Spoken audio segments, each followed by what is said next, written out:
Belel Bawami dans les bas-fonds du Ferlo. Ce village, situé à quelques 8 km de Ouidou-Tchengoli, résiste encore aux sirènes de la modernité. Une fine pluie nous accueille dans cette vaste clairière.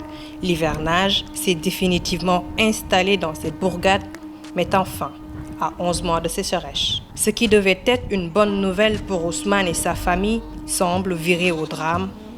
Le bétail n'a visiblement pas supporté les quelques millimètres de pluie tombés la veille. Ousmane et sa famille, tels des vétérinaires, usent de tous les moyens possibles pour sauver ces bêtes. Ils multiplient les efforts.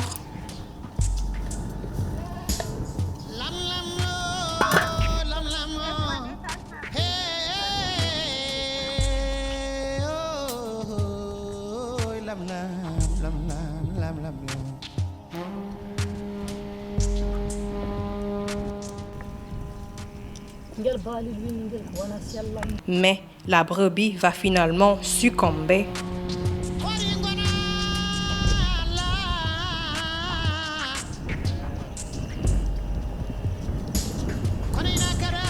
La tristesse est aussitôt perceptible sur les visages. Des situations pareilles sont fréquentes dans ce village. Une vie pas toujours facile pour Ousmane et sa famille, mais c'est un pari que le berger en chef a accepté. Ko période mo ganduɗa ko période cohlaaɗo koko heppono arde kono noon e dow ko ɗum heppono ko arde fof si ɗum ari kadi haade jawdi ndi dañde huɗo haade huɗo ko yaltude hande daña ñamde hande haara ko caɗele mawɗe kadi ngoni heen te jawdi ndi oɗo waktu mo gonɗen ndi ala doole ko ndi pooƴndi kaake ɗe ko ɗe pooƴɗe ɗe ngala hattan wadde toɓo ngo so ari ɗiɗi fof jawdi ndi tampat ɗi longete jangol ngol jaggat ɗi so ɗi leppi ɓalli ɗi leppi ɗi ngala doole ɗi tampat wadde jomen jawdi ndi il faut ko mbaɗa moyeje pour état de wadde sauver ndammiri ɗi e ko wayi noon. Aminata Sow, 70 ans, mère de Ousmane.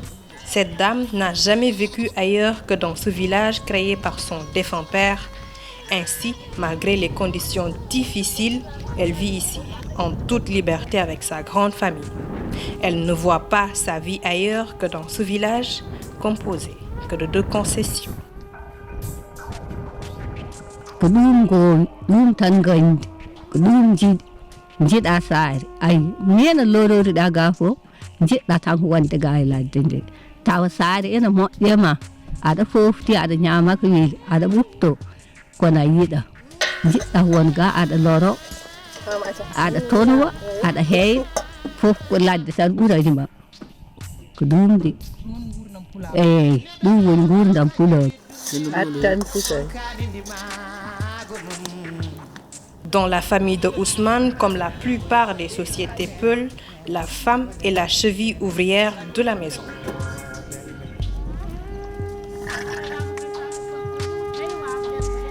Elle s'occupe presque de tout. D'ailleurs, la première épouse vient tout juste de rentrer à la maison.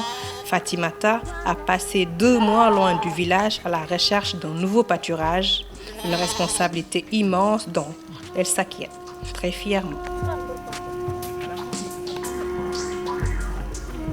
Ko min sukaɓe gonno toon joni mbimin liggoboyel ɗi min gani waɗi hoɗo henti waɗi morso ari anti min mbi min liggoboyel ɗi min gartira ɗi ga hen han kam alhamdulillahi rabbil alamin togo ngoyri kaake ɗi goni ɗo ha ɗiftima tara ɗo tan jara beeli ɗi ƴakka hoɗo he min kam anda babaɓe ɗi anda ko neɗɗo waɗata kam sika Allah kono minen kam sika Allah kam mbi min balla joomen galleji kam ɗe kam hay gaynaka debbo ne della hen sabaji ƴugen gadda jarna kaake ɗe ko daaƴa hakkantina cogga cukkina hen cukalel ma fokkati ya ayno kaake ɗe won toon ha deftanama batteuri ba art.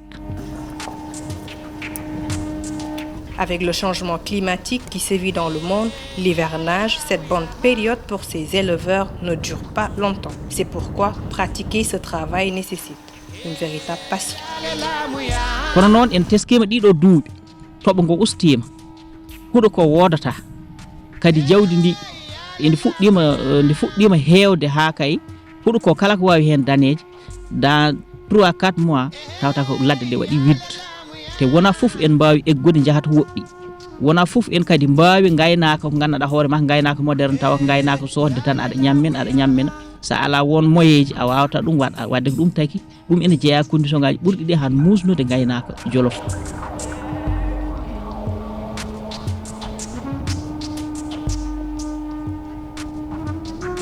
La pluie s'estompe, le soleil étale ses rayons sur Bel El Bawami. C'est le moment de sortir le bétail. Abou, 12 ans seulement, est chargé de conduire le troupeau. Le jeune garçon qui n'a jamais fréquenté l'école, sous le regard vigilant du père Ousmane, chargé de sa formation, il passe de pâturage en pâturage. Une vie de nomade, c'est le choix de Ousmane et sa famille. La situation n'est toujours pas comme ils le souhaitent, mais ils s'y sont adaptés au fil des années. La grande muraille verte tente d'apporter des solutions. Sur place, plusieurs actions notables telles que le reboisement soulagent ces populations qui visiblement se plaisent dans la nature.